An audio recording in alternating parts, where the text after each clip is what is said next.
Hey guys, welcome back. In today's quick video, I'm going to explain how to download music in Lark Player, and also clear up a big misunderstanding a lot of people have about this app. So first off, make sure you have Lark Player installed on your phone.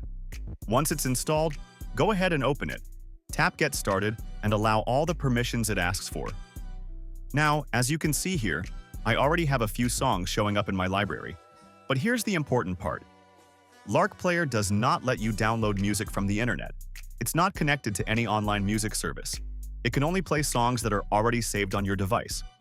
So if you tap on any song here, all of these files are actually coming from my phone's storage. That means the app is basically just a music player, not a music downloader.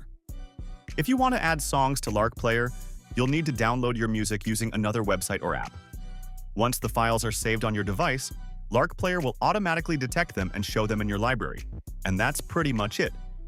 If you have any questions, feel free to drop a comment below. Thanks for watching, and I'll see you in the next video.